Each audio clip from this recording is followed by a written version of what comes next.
पृथ्वी के बिल्कुल बीच में एक डरावना सुनसान द्वीप मौजूद है और इसी सुनसान द्वीप के बिल्कुल बीच में बनी हुई थी दुनिया की सबसे खतरनाक जेल। लेकिन अजीब बात यह थी कि इस जेल के आसपास न कोई बॉर्डर था, न ही कैदियों को बांध कर रखने का कोई पक्का इंतजाम। पर फिर भी आज तक कोई भी कैदी इस जेल से भाग नहीं पाया, क्योंकि इस जेल के चारों तरफ हर जगह खतरनाक माइंस लगे हुए थे, जहां जरा सा भी गलत कदम पड़ते ही मौत की थी। तो कहानी की शुरुआत होती है एक बेहद विशाल जेल को दिखाते हुए। ये वो जेल थी जो बाकी सारी जेलों से बिल्कुल अलग थी, क्योंकि जिस जगह पर यह जेल बनी थी वो इलाका था बेहद सुनसान और पूरी तरह इंसानों से खाली। वहां सिर्फ कैदी और उन्हें पहरा देने वाले कुछ गार्ड्स ही मौजूद थे। इसके अलावा कोई इंसान नजर नहीं आता था। पर सबसे अजीब बात यह थी कि इस जेल की कोई दीवार ही नहीं थी, यहाँ तक कि किसी तरह का बॉर्डर भी नहीं बनाया गया था। और अगर कोई कैदी यहाँ से भागने की कोशिश भी करे तो भी गार्ड्स उन्हें कुछ नहीं कहते, क्योंकि इस जगह के बाहर पूरे इलाके में अनगिनत लैंड माइन्स बिछी हुई हैं। लैंड माइन इस तरह जमीन के अंदर दबाई गई हैं कि कोई कितनी भी बारीकी से देख ले उसे पहचान ही नहीं पाएगा। इसलिए जब भी कोई कैदी जेल से बाहर निकलकर भागने की कोशिश करता है और उस एरिया के बाहर कदम रखता है, तभी उसके पैरों के नीचे छुपी लैंड माइन फट जाती है और वही पल उसकी मौत बन जाता है। और इसी वजह से कोई कैदी यहाँ से भागने की हिम्मत तक नहीं करता। अब हम कुछ दिन पहले की घटना देखते हैं, जहाँ स्टू नाम का एक लड़का था। कुछ ही दिनों में उसकी शादी होने वाली थी और वह अपनी नई लाइफ की शुरुआत करने जा रहा था। इसी खुशी में वह अपने कुछ दोस्तों के साथ साउथ अमेरिका में अपनी बैचलर पार्टी एंजॉय करने आया था। वहां स्टू और उसके दोस्तों ने जमकर मस्ती की। पार्टी खत्म होने के बाद अगले दिन सुबह जब वे सब एयरपोर्ट पर फ्लाइट का इंतजार कर रहे थे, तभी स्टू देखता है कि उसका एक दोस्त रायन अपनी जेब में कुछ छुपाने की कोशिश कर रहा है। वह दरअसल एक तरह का ड्रग था। किसी तरह वह एयरपोर्ट की सारी सिक्योरिटी चकमा देकर वह ड्रग अपने पास रखने में सफल हो गया था। ये देखकर स्टू के बाकी दोस्त बुरी तरह घबरा जाते हैं और टेंशन लेने लगते हैं कि अगर वे पकड़े गए तो क्या होगा। उसी समय स्टू का एक और दोस्त ग्रीक पेट पकड़कर वॉशरूम से बाहर आता है। उसे देखकर ही साफ लग रहा था कि उसकी तबीयत ठीक नहीं है, लेकिन किसी के कुछ समझने से पहले ही वह जमीन पर गिर जाता है और उसके मुंह से एक अजीब सा लिक्विड निकलने लगता है। तभी वहां सिक्योरिटी गार्ड पहुंच जाते हैं। उनके साथ एक ट्रेनिंग प्राप्त कुत्ता भी था जो ड्रग्स को आसानी से पहचान सकता था। तो जैसे ही सिक्योरिटी वाला कुत्ता उनके पास गया, वह बहुत तेज रिएक्ट करने लगा। इससे सिक्योरिटी गार्ड्स को उन पर काफी शक हो गया। वे तुरंत स्टू और उसके दोस्तों को इंट्रोगेशन रूम में ले गए। वहां उन्हें बताया गया कि ग्रीक ने चोरी छिपे ड्रग्स स्मगल करने के लिए कुछ बॉलून निगल लिए थे, जो उसके पेट के अंदर जाकर किसी वजह से फट गए और उसका पूरा शरीर झर से भर गया। स्टू और उसके दोस्त ये सुनकर बिल्कुल हैरान रह जाते हैं, क्योंकि उन्हें इसके बारे में कुछ पता ही नहीं था। लेकिन उनके पास कुछ भी करने का कोई रास्ता नहीं था, क्योंकि अगर वे कहते भी कि उन्हें कुछ नहीं पता, फिर भी कोई उन पर भरोसा नहीं करने वाला था।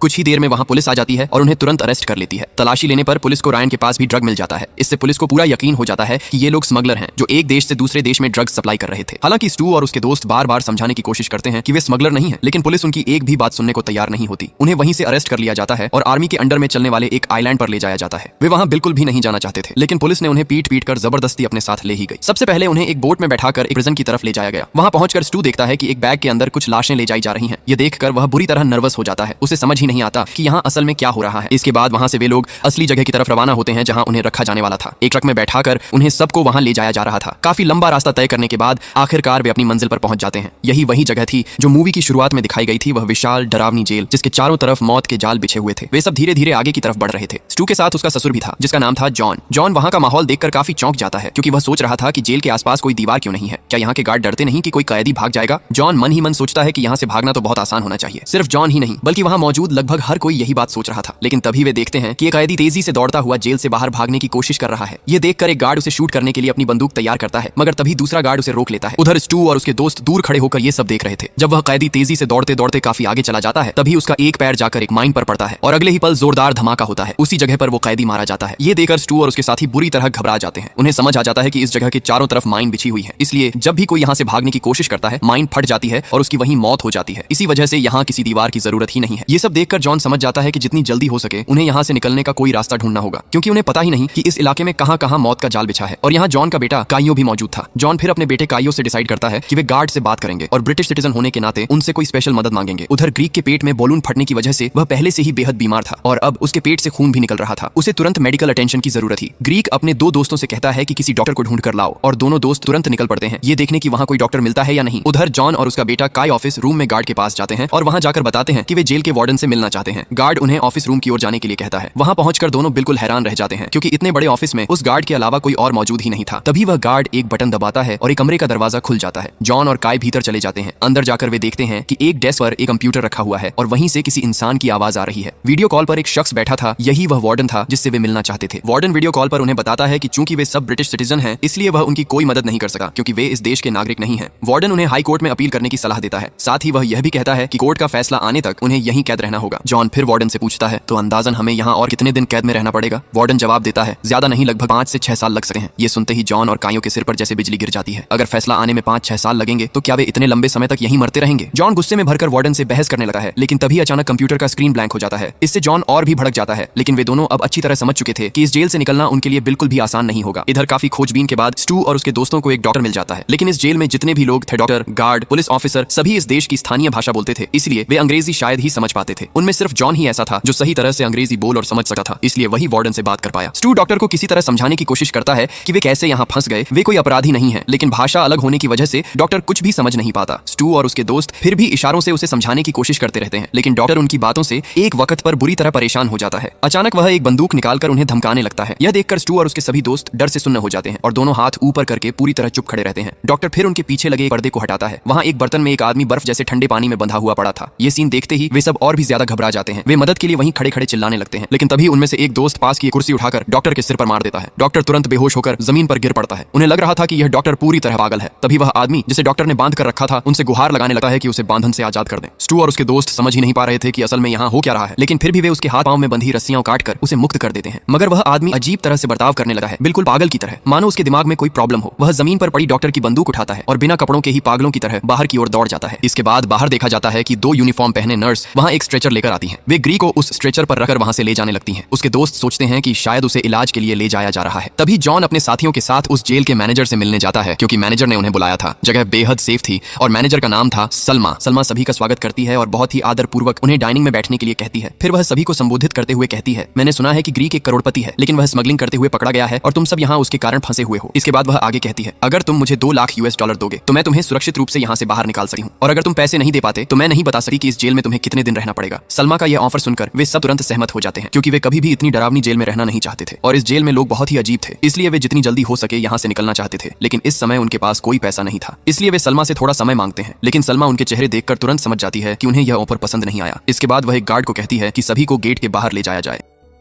जब वे बाहर निकलते हैं तो एक अज्ञात व्यक्ति उन्हें एक लेटर देता है। वे लेटर खोलते हैं और पता चलता है कि यह लेटर ब्रिटिश एम्बेसी की ओर से भेजा गया था। इसमें उन्हें सूचित किया गया था कि ब्रिटिश एम्बेसी इस स्थिति की जांच करेगी, यहाँ तक कि अगर इस जांच में 100 साल भी लग जाए तब भी यह मामला उनके ध्यान में रहेगा। लेटर की पहली लाइन पढ़कर वे सब बहुत खुश हो जाते हैं, लेकिन लेटर की आखिरी लाइन पढ़ते ही उन्हें समझ में आता है कि असल में जांच कैसी होने वाली है। उन्हें बस औपचारिकता के तौर पर यह लेटर भेजा गया है। ऐसा लग रहा था कि इस मामले में कोई भी खास ध्यान नहीं देगा, लेकिन जॉन तब सबको आश्वस्त करते हुए कहता है कि कम से कम एम्बेसी को तो हमारा मामला पता चल ही गया है और उन्होंने कहा है कि वे इस बारे में जांच करेंगे। हो सकता है कि यह 100 साल का जिक्र सिर्फ एक कहावत ही हो। उसका विश्वास है कि कोई ना कोई जरूर उन्हें यहाँ से बाहर निकाल देगा। इसी बीच एक अज्ञात कैदी उन्हें बताता है कि एम्बेसी पहले ही उनके लिए एक सेल का इंतजाम कर चुकी है। थोड़ी देर बाद उन्हें वही सेल दिखाया जाता है। वहाँ जाकर वे एक गैंगस्टर टाइप के आदमी को देखते हैं जिसका नाम था बैंको। वहाँ एक लड़की भी थी जो खुद भी कैदी थी, लेकिन वे अभी कुछ समझ पाते उससे पहले ही गैंगस्टर उन्हें कहता है, स्टू और तुम लोगों में से किसी एक को मुझे अपनी 2 किडनी देनी होंगी। एक डॉक्टर सब कुछ तुम्हारे लिए अरेंज करेगा। फिर वह अपनी अंगुली से एक डॉक्टर की तरफ इशारा करता है। इस बात को सुनकर वे सब बिल्कुल हैरान रह जाते हैं, क्योंकि वे जेल में कैद हैं तो फिर उन्हें किडनी क्यों देनी पड़ेगी। इसके बाद धीरे धीरे एक डॉक्टर उनकी तरफ बढ़ने लगा है। वे देखते हैं कि अरे ये तो वही डॉक्टर है जिसके पास वे ग्रेड का इलाज कराने गए थे, लेकिन बाद में उन्होंने ही उस डॉक्टर पर हमला करके वहां से भाग लिया था। अब इस डॉक्टर को देखकर वे और भी ज्यादा डर जाते हैं। डॉक्टर फिर एक लड़के की तरफ उंगली दिखाकर कहता है, यही लड़का था जिसने मुझ पर हमला किया था और इसी की वजह से मेरी किडनी चली गई। ये सुनते ही बिना कुछ समझने का मौका दिए बैंक को उस लड़के के सिर में गोली मारकर उसे वहीं खत्म कर देता है और फिर मुआवजे के तौर पर उसी लड़के की किडनी लेना चाहता है। ये देखकर बाकी सब बुरी तरह घबरा जाते हैं। डर के मारे वे वहीं रोने लगते हैं, क्योंकि थोड़ी देर पहले उन्होंने भी डॉक्टर पर हमला किया था। फिर उस मरे हुए लड़के को एक बेड पर लिटा दिया जाता है। बैंक को उस कैदी लड़की को कहता है कि वह उसके शरीर से किडनी निकाल कर ले आए। यहाँ तक कि वह लड़की को किडनी निकालने का आसान तरीका भी समझाता है। वह कहता है, सबसे पहले तुम्हें यह पहचानना होगा कि किडनी कहाँ होती है, फिर वहाँ की स्किन को काट देना, अपना हाथ अंदर डालना और धीरे धीरे किडनी निकाल कर ले आना। तो उसकी बात के मुताबिक ठीक उसी तरह लड़के के पेट से किडनी निकाल ली जाती है और यह पूरा काम उनके सामने ही किया जाता है। लड़की बहुत डर डर कर यह काम कर रही थी, क्योंकि ऐसा काम वह पहली बार कर रही थी। एक किडनी निकालकर वह उसे एक तय जगह पर रख देती है, लेकिन दूसरी किडनी निकालते समय वह गलती से उसे अपने हाथ से गिरा देती है। ये देखकर बैंक को बुरी तरह गुस्से में आ जाता है और एक और किडनी के लिए बाकी लोगों को तैयार रहने को कहता है। वह सभी को कहता है कि अब वे तय करें कि अपनी किडनी कौन देगा, लेकिन कोई भी कुछ जवाब नहीं देता। सभी वहाँ चुपचाप खड़े रहते हैं। तभी बैंक को उनके सामने कुछ स्टिक फेंकता है और कहता है कि हर कोई अपनी मर्जी से एक एक स्टिक उठा ले। फिर जब सभी स्टिक उठा लेते हैं, वह बताता है कि जिसके हाथ में सबसे छोटी स्टिक होगी वही अब उसे अपनी किडनी देगा। तो देखा जाता है कि सबसे छोटी स्टिक जॉन के हाथ में है। अब रूल्स के हिसाब से जॉन को ही किडनी देनी होगी, लेकिन डॉक्टर जॉन की किडनी निकालने के लिए तैयार नहीं होता, क्योंकि जॉन की उम्र काफी ज्यादा थी। अब जॉन के बाद सबसे छोटी स्टिक उनके दोस्त ह्यूगो के हाथ में थी, इसलिए तय किया गया कि ह्यूगो से दूसरी किडनी ली जाएगी। ह्यूगो बेहद डर जाता है, लेकिन यहाँ उसका कुछ भी करने का मौका नहीं था। ह्यूगो अपना कपड़ा उतारकर बर्तन में बर्फ के पानी में बैठ जाता है। काइयो ह्यूगो के लिए बहुत सहानुभूतिपूर्ण महसूस करता है। वह अपनी स्टिक तोड़कर छोटा कर देता है और कहता है, मेरी स्टिक सबसे छोटी है, इसीलिए नियम के अनुसार मेरी किडनी आपको लेनी होगी। इसके बाद वह ह्यूगो को बर्तन से बाहर निकालकर स्वयं वहां बैठ जाता है, लेकिन यह देख जॉन बिल्कुल भी सहन नहीं कर पा रहा था। वह अपने बेटे को रोकने की कोशिश करता है। इस पर बैंको तुरंत उसका सिर पर बंदूक ताने देता है। ठीक उसी समय कमरे में कोई आता है और बैंको को खबर देता है कि उसकी बहन सलमा उसे बुला रही है। बैंको तुरंत वहां चला जाता है और उस दिन कायो वहीं बच जाता है। बैंको के कमरे से बाहर जाते ही वह कैदी लड़की जोर जोर से रोने लगी है। वह बताती है कि उसका नाम क्लेम है। वह चिल्लाकर कहती है, मैंने कभी सोचा भी नहीं था कि अपनी छुट्टियां एक कैदी बनकर बितानी पड़ेंगी और अपने ही हाथों किसी इंसान के पेट के अंदर से उसकी किडनी निकालनी पड़ेगी। ऐसी बातें कहते कहते ही वहां डॉक्टर आ जाता है और उसकी सारी बातें सुन लेता है। फिर वह लड़की के बाल पकड़कर उसे जबरदस्ती अंदर घसीट कर ले जाता है। यह देखकर स्टू और उसके दोस्त बहुत दुखी होते हैं, लेकिन वे कुछ भी नहीं कर सकते थे। कुछ देर बाद उन्हें पता चलता है कि कायो के पास एक रिंग है। ऑर्गन एक्सट्रैक्शन के समय उसने किसी तरह एक आदमी के हाथ से वह रिंग निकालकर अपने पास छुपा ली थी। यह अब उनके पास बची हुई इकलौती कीमती चीज थी। फिर देर रात स्टू का दोस्त रायन चुपके चुपके स्टू को उठाकर अपने साथ बाहर ले जाता है। वे वास्तव में शक कर रहे थे कि यह सब सिर्फ ग्रीक की स्मगलिंग के लिए नहीं हो रहा, इसमें कोई और भी जरूर शामिल है। और अगर सिर्फ ग्रीक ने ही कुछ गलत किया है तो पुलिस ने उन्हें सभी को क्यों अरेस्ट किया। इसीलिए दोनों मिलकर निर्णय लेते हैं कि वे पता लगाएंगे कि इसके पीछे और कौन शामिल है और असली सच क्या है। इसके बाद वे चुपके से एक ऑफिस में जाते हैं और देखते हैं कि वहां क्लेम मौजूद है। क्लेम को वहां उनके दोस्त ग्रीक का ख्याल रखने के लिए रखा गया था। वे क्लेम से कहते हैं कि किसी भी तरह ग्रीक तक उन्हें पहुंचाने में मदद करे। क्लेम तुरंत मान जाती है और उन्हें सावधान करती है कि वे किसी भी तरह उत्तेजित न हो और गार्ड उन्हें देख न पाए। फिर क्लेम धीरे धीरे उन्हें अंदर ले जाती है, लेकिन ग्रीक को देखकर वे दोनों अपना आपा खो देते हैं, क्योंकि ग्रीक की वजह से उनका एक दोस्त पहले ही मर चुका था, उसे गोली मारी गई और उसकी किडनी निकाल ली गई थी। लेकिन ग्रीक उन्हें शांत रहने को कहता है। फिर जब वे थोड़े शांत हो जाते हैं तो ग्रीक उन्हें बताता है, हमें किसी भी तरह यहाँ से निकलना ही होगा और जो मैंने किया वह मैंने जानबूझकर नहीं किया। मुझे नहीं पता था कि इसके परिणाम इतने भयानक होंगे, लेकिन मैं यहाँ से निकलने का एक तरीका जानता हूँ। मुझे बस एक फोन चाहिए ताकि मैं बाहर अपने बॉस से कांटेक्ट कर सकूं। एक बार जब मैं उससे बात कर लूंगा तो वह हमें यहाँ से बाहर निकाल देगा। इसलिए तुम लोग किसी भी तरह मेरे लिए सिर्फ एक फोन का इंतजाम करो। स्टू और रायन उसकी बातों पर विश्वास करते हैं और सोचने लगते हैं कि वे यहाँ से फोन कैसे मैनेज करेंगे। इसी बीच स्टू के बाकी दोस्तों की सबसे बड़ी चिंता अब खाना मैनेज करना बन जाती है, क्योंकि उनके पास इस समय बिल्कुल भी पैसा नहीं था, इसलिए वे यहाँ अच्छे से खाना भी नहीं खा पा रहे थे। ये जेल बाकी जेलों से पूरी तरह अलग थी, यहाँ बिना पैसे के खाना भी नहीं मिलता। तब उनके बीच ह्यूगो देखता है कि एक छोटी सी लड़की जेल के अंदर कैदियों को पैसे उधार दे रही है। यह देखकर वह उस लड़की से $100 उधार मांगता है, लेकिन लड़की उसे बताती है, तुम लोग चूंकि सेल्मा को $2 लाख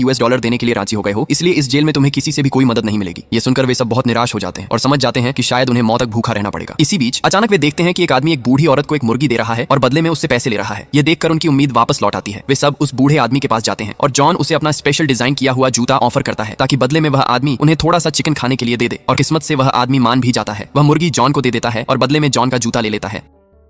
उधर स्टू और रायन उस अंडरटेकर को ढूंढने में लगे थे, क्योंकि वे उसे कुछ काम करने के लिए इस्तेमाल करना चाहते थे और आखिरकार वे उसे ढूंढ ही लेते हैं। वह मुख्यतः कैदियों के शव को जलाने या जमीन में दबाने जैसे कामों में लगा होता था। तो वे अंडरटेकर से कहते हैं कि वह उनके लिए 2 काम करे। पहले उनके उस दोस्त की लाश जिसे मारा गया था उसे जला देना, और दूसरे उन्हें एक फोन कॉल का इंतजाम कराना। इसके बदले में वे उसे वह रिंग ऑफर करते हैं जो उन्होंने यहाँ पहुंचकर पाई थी। अंडरटेकर उस रिंग को थोड़ी देर देखकर समझता है कि यह बहुत कीमती है और तुरंत ही उनके ऑफर को मान लेता है, लेकिन वह बताता है कि वह सिर्फ एक ही काम कर सकता है, इसलिए उन्हें तय करना होगा कि वह कौन सा काम करेगा। क्योंकि स्टू और रायन की जेल से किसी भी हालत में बाहर निकलना था, इसलिए वे उसे फोन का इंतजाम करने का काम के लिए चुनते हैं। इसके बाद वह आदमी रिंग लेकर उन्हें उसके बदले एक पुराना फोन दे देता है। स्टू तब वो फोन लेकर सीधे ग्रीक के पास चला जाता है। दोनों जेल के वॉशरूम में छुप जाते हैं। ग्रीक तुरंत अपने बॉस को कॉल करता है और उसे रिक्वेस्ट करने लगता है कि किसी भी तरह वह उन्हें यहाँ से बाहर निकलवा दे। बॉस उन्हें बाहर निकालने के लिए तैयार तो हो जाता है, लेकिन उससे पहले वह जानना चाहता है कि आखिर उनकी हालत ऐसी क्यों हुई। ये सुनते ही ग्रीक तुरंत फोन काट देता है। फिर वह स्टू से कहता है कि उसके बॉस को असली कहानी किसी भी हाल में नहीं बतानी है, वरना बॉस बहुत गुस्सा हो जाएगा। वह स्टू को समझाते हुए कहता है, देखो तुम किसी तरह सारी गलती अपने ऊपर ले लेना। मेरे बॉस से कहना कि ये सब तुमने किया, तुम्हारे पास से ही ड्रग्स मिले थे। अगर तुम ये बात कह दोगे तो वह जरूर मुझे किसी न किसी तरीके से यहाँ से निकाल लेगा, और मैं वादा करता हूँ अगर मैं एक बार यहाँ से बाहर निकल गया तो मैं तुम सबको भी यहाँ से आजाद कर दूंगा। स्टू चुपचाप उसकी सारी बातें सुनता रहता है और आखिर में उसके कहे अनुसार करने के लिए तैयार भी हो जाता है। इसके बाद ग्रीक फिर से अपने बॉस को कॉल करता है और इस बार कहानी को मोड़ते हुए स्टू के बारे में बताता है कि उनके दोस्त स्टू से ड्रग्स मिलने की वजह से ही उन्हें यह स्थिति झेलनी पड़ी। ग्रीक अब स्टू को अपने बॉस से बात करवा देता है, लेकिन यहाँ देखा जाता है कि स्टू ग्रीक की किसी भी बात को न मानते हुए अपने बॉस को असली सच बता देता है। वह कह देता है कि असल में यह सारी परेशानी ग्रीक की वजह से हुई है। ग्रीक उस दिन चुपचाप बिना किसी को बताए ड्रग्स की स्मगलिंग करने गया था और गार्ड्स ने इसे पकड़ लिया और उन्हें सबको अरेस्ट कर लिया। जब स्टू यह सब अपने बॉस को बता रहा था, ग्रीक पास से लगातार उसे रोकने की कोशिश कर रहा था, लेकिन स्टू ने उसकी किसी भी रोक को नहीं माना। उसने पूरा सच अपने बॉस को बता दिया। असल में स्टू समझ चुका था कि ग्रीक का असली प्लान क्या था। ग्रीक शायद उन्हें यहाँ छोड़कर खुद यहाँ से भागने की कोशिश कर रहा था। यही वजह थी कि जब ग्रीक ने कहा कि सारी गलती अपने ऊपर ले लो, तब स्टू ने चुप रहकर सब कुछ भांप लिया था। इसी बीच जब ग्रीक स्टू को रोकने की कोशिश कर रहा था तो गलती से स्टू से बहुत जोर से मार देता है, लेकिन वह शुरू में यह नहीं समझ पाता कि वॉर इतना जोरदार हो गया था कि ग्रीक पर असर पड़ गया। स्टू खुद ग्रीक पर बैठकर अपने बॉस से बात करने लगता है। बात खत्म करने के बाद जब वह ग्रीक को उठाने की कोशिश करता है तो पाता है कि ग्रीक कोई प्रतिक्रिया नहीं दे रहा। वह बार बार पुकारता है, लेकिन ग्रीक इसी तरह जवाब नहीं देता। फिर वह देखता है कि ग्रीक ने सांस लेना बंद कर दिया है। तभी उसे समझ आता है कि ग्रीक अब जिंदा नहीं है। उसकी गलती से उसका दोस्त मर चुका है। यह देखकर स्टू बहुत डर जाता है। वह समझ नहीं पाता कि अब क्या करे, इस मृत शरीर को कहाँ रखे। ठीक इसी समय वॉशरूम के दरवाजे पर कोई नॉक करता है। इससे उसका डर और बढ़ जाता है और कोई विकल्प न देखकर वह ग्रीक के शरीर को कमोड में डाल देता है और बाहर निकल जाता है। फिर वह दौड़कर अपनी सेल में पहुंचता है और वहां दीवार के एक हिस्से को तोड़कर फोन छुपाने की कोशिश करता है। इसी दौरान जॉन, जो वह मुर्गी अपने जूते के साथ एक्सचेंज करके ले आया था, वह बाहर निकल जाती है। उधर फोन छुपाकर जब स्टू बाहर निकलता है तभी अचानक उसे दिखाई देता है कि ऊपर से मुर्गी का एक पंख नीचे गिर रहा है। फिर वह ऊपर देखकर देखता है कि एक आदमी उस मुर्गी को पकड़कर खड़ा है। वह आदमी स्टू से कहता है, वॉशरूम में थोड़ी देर पहले तुमने क्या किया मैं सब देख चुका हूँ। यह सुनकर स्टू एक पल भी बर्बाद नहीं करता और सीधे उस आदमी के पास चला जाता है। वह उसे रिक्वेस्ट करता है कि इस बारे में वह किसी को कुछ न बताए, लेकिन इसके बदले वह आदमी स्टू से कहता है कि उसे उसके लिए एक काम करना होगा। स्टू उसकी बात मान लेता है और वह आदमी भी उसे चिकन वापस कर देता है। रात को जब सब लोग सेल में एक साथ बैठकर उस मुर्गी को फ्राई करके खा रहे होते हैं, स्टू सबको एक सुझाव देता है। वह कहता है कि इस आइलैंड में एक फैक्ट्री है और हमें वहां काम करके पैसे कमाने चाहिए, नहीं तो हम सब यहाँ भूख से मर जाएंगे। स्टू के सभी साथी उसकी इस बात से सहमत हो जाते हैं और अगले दिन सुबह सभी मिलकर फैक्ट्री में काम करने चले जाते हैं। लेकिन ह्यूगो वहां मौजूद नहीं था। उसे सेल्मा ने अपने ऑफिस में बुलाया था। असल में सेल्मा ह्यूगो को एक बहुत ही चौंकाने वाले काम के लिए बुला रही थी। वह ह्यूगो को अपने भाई बैंकू को मारने का काम सौंपने वाली थी। उसने ह्यूगो को एक माइन दी और कहा कि उसे मौका देखकर बैंकू के कमरे की जमीन के नीचे रख देना। ह्यूगो इस काम को करने के लिए तैयार हो जाता है, लेकिन उसकी एक शर्त होती है, उसे यहाँ से आजाद करना होगा। सेल्मा उसकी शर्त मान जाती है, लेकिन कहती है कि मैं सिर्फ तुम्हें ही आजाद करूंगी, तुम्हारे दोस्तों को नहीं। अगले दिन देखा जाता है कि सेल्मा ह्यूगो को लेकर अपने बॉस के पास जाती है। वहाँ बॉस ने क्लेम नामक उस लड़की को बुलाया था, क्योंकि वह एक मेडिकल जीनियस थी, इसीलिए बॉस उसे बहुत रिस्पेक्टफुली इनवाइट करता है। तो वहाँ जब ह्यूगो और क्लेम अकेले बात करने का मौका पाते हैं, तभी ह्यूगो क्लेम को सेल्मा के प्लान के बारे में सब कुछ बता देता है और कहता है कि इस मौके का फायदा उठाओ। शायद इस मौके का फायदा उठाकर दोनों ही यहाँ से बाहर निकल सकेंगे। क्लेम भी इसे अच्छे से समझ जाती है। इसके बाद बॉस उन्हें लंच के लिए बुलाता है। बॉस बहुत खुश था कि उसे एक मेडिकल जीनियस से मिलने का मौका मिला, लेकिन क्लेम बॉस से सीधे बात नहीं करती और सबसे पहले सेल्मा से पर्सनली बात करना चाहती है। तो दोनों अकेले बाहर चले जाते हैं। वहाँ क्लेम सेल्मा को धमकी देती है और कहती है, मैं तुम्हारे प्लान के बारे में सब कुछ जानती हूँ, अगर तुम मुझे यहाँ से आजाद नहीं करोगी तो मैं बॉस को सब कुछ बता दूंगी। ये सुनकर सेल्मा उसे आजाद करने के लिए राजी हो जाती है, लेकिन उसकी एक शर्त होती है, पहले क्लेम को बॉस की लिवर ट्रांसप्लांट सर्जरी पूरी करनी होगी। क्लेम इसके लिए मान जाती है, लेकिन सच कहें तो जैसा वे सोच रहे थे वाकई में कुछ भी इतना आसान नहीं था।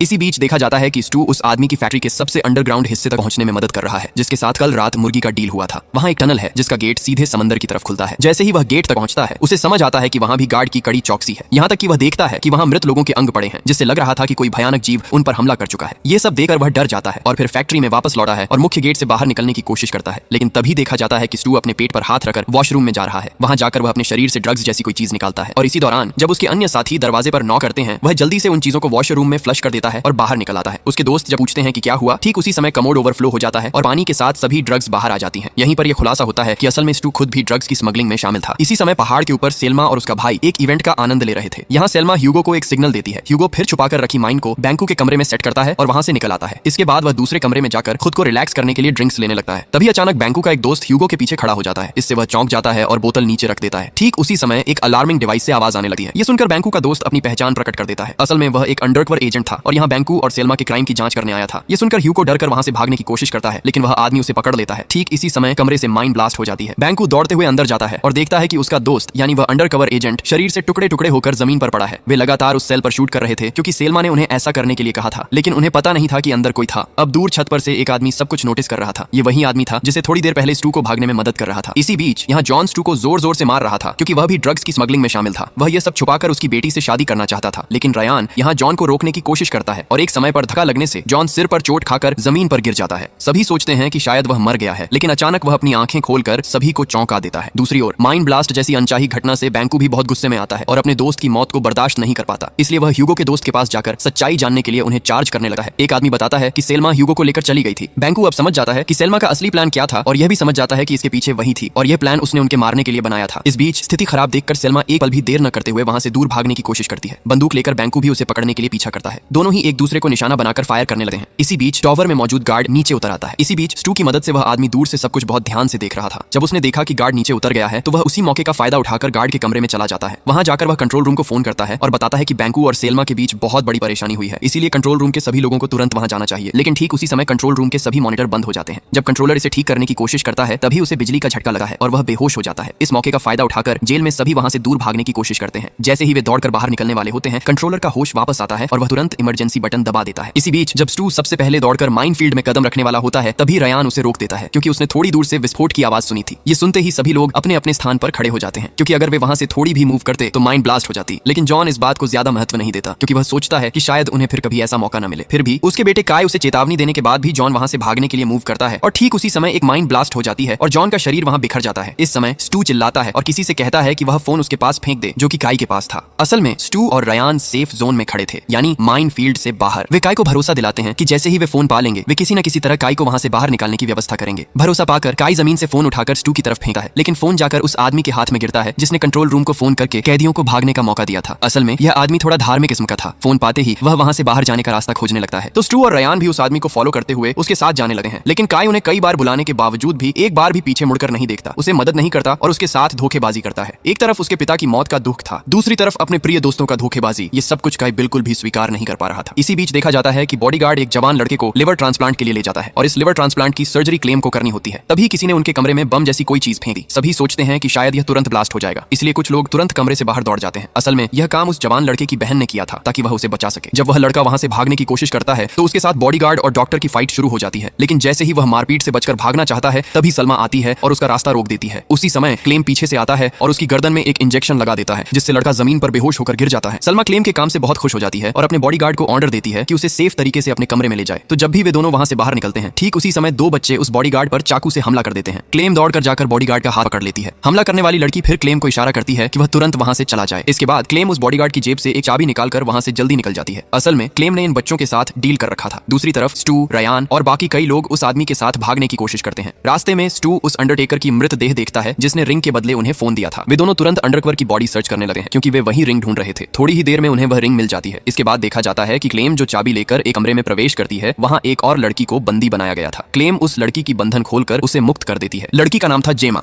जेमा इस काम के लिए क्लेम के प्रति बहुत खुश हो जाती है। वह क्लेम को भरोसा देते हुए कहती है, मैं तुम्हें इस आइलैंड से बाहर निकलने में मदद कर सकती हूँ। यह कहते हुए वह कमरे से बाहर चलने लगती है और अजीब तरह से कमरे से बाहर निकलते ही जेमा क्लेम को दरवाजे के अंदर लॉक कर देती है और वहां से चली जाती है। जेमा के इस व्यवहार को देखकर क्लेम बहुत हैरान हो जाती है। उसे इसके पीछे कोई कारण समझ नहीं आता। वह तब मदद के लिए जोर जोर से चिल्लाने लगती है। इसी समय सलमा आती है और उसका लॉक खोल देती है और कहती है कि सर्जरी का समय हो गया है, डॉक्टर तुम्हारे लिए अंदर इंतजार कर रहा है। इसके बाद वे दोनों डॉक्टर के पास जाते हैं, लेकिन डॉक्टर के कमरे में जाकर वे दोनों बहुत हैरान हो जाते हैं क्योंकि वे देखते हैं कि डॉक्टर की मृतदेह बाथटब में पड़ी है। क्लेम दौड़कर डॉक्टर के पास जाती है उसका पल्स चेक करने के लिए, लेकिन तभी जेमा उस पर हमला कर देती है। जब सलमा उसे रोकने की कोशिश करती है तो उनके बीच वहां लड़ाई शुरू हो जाती है। एक चरण में किसी के हाथ से बंदूक नीचे गिर जाती है। इस मौके का फायदा उठाते हुए क्लेम वह बंदूक उठा लेती है जिससे तुरंत वहां उनकी लड़ाई रुक जाती है। जेमा तब बार बार वहां रखे एक फ्रिज की तरफ देखने लगती है। क्लेम जब उससे इस बारे में सवाल करता है तो वह खुलासा करती है कि इसके दरवाजे के पीछे एक गहरा टनल है जो सीधे समंदर के किनारे से जुड़ा हुआ है। ये सुनकर क्लेम भी जेमा के साथ उस टनल के जरिए वहां से भागने के लिए तैयार हो जाता है। तब सलमा भी उनके साथ भागना चाहती है, इसलिए ये तीनों मिलकर एक हो जाते हैं।